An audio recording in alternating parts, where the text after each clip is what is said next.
आमे वर्तमान जो घड़ीसंधि मुहूर्त दे गति करुछु ताहा सहित केही मध्य अपरिचित नुहंती। सानरु बड़ पर्यंत समस्ते जानते जे कोविड-19 आहुरी व्यापक भावरे आम देशरे तथा विश्वरे विस्तार होई चलीछि। एहा अति अप्रीतिकर परिस्थिति। एही महामारी द्वारा अनेक लोक माने मृत्युवरण करुअछंती ओ अनेक लोक माने आज अति संघर्षपूर्ण समय दे गति करुछंती।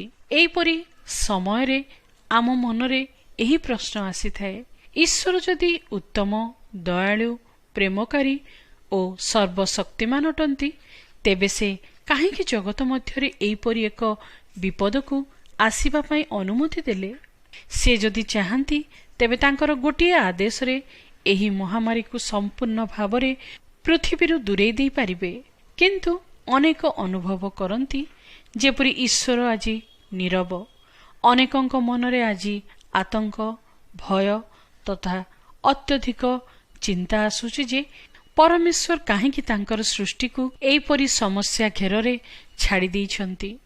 हाँ प्रिय बंधु, आपण मने रखंतु जे धर्मशास्त्र आमको एही विषय कही चेताई दिए जे सदाप्रभु केबे हेले त्रुटि करंती नहीं।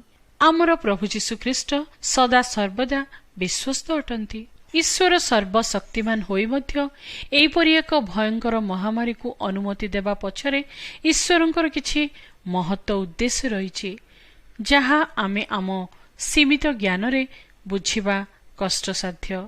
जदि आमे सेथिर कारण खोजी बाहर करने को चेष्टा करू, अनेक कारण होई पारे। एही भयंकर महामारी हुए तो बाइबल ले वर्णित शेष कालर घटना मानक मध्यरु गोटिए घटना होई पारे, जहा तांको द्वितीय आगमन को प्रकाश करुछि।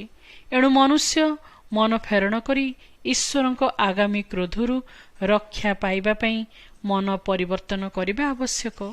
मने रखंतु प्रिय बंधु, ईश्वर दीर्घ सहिष्णु, मात्र से चिर सहिष्णु नुहंती। आमे जदि समय थाउ थाउ तांको अनुग्रह सिंहासन निकट को न आसु तेबे एही महामारी पर मध्य आहुरी कष्ट और जंत्रणादायक विषयर सम्मुखीन हेबाकु पड़िबो। तेणु आसु आज केवल प्रभु जीशुଙ୍କ माध्यमरे सेही प्रेमिक पिताଙ୍କ निकटवर्ती हो और ताहाଙ୍କ सहित पुनर्मिलित होई ताहाଙ୍କ दयार पात्र हो। तेणु ईश्वर तांको वाक्य बाइबल रे एई कथा कहंती, शेष कालरे जे केही प्रभु जीशुଙ୍କ नाम धरी प्रार्थना करिवो से परित्राण प्राप्त हबो।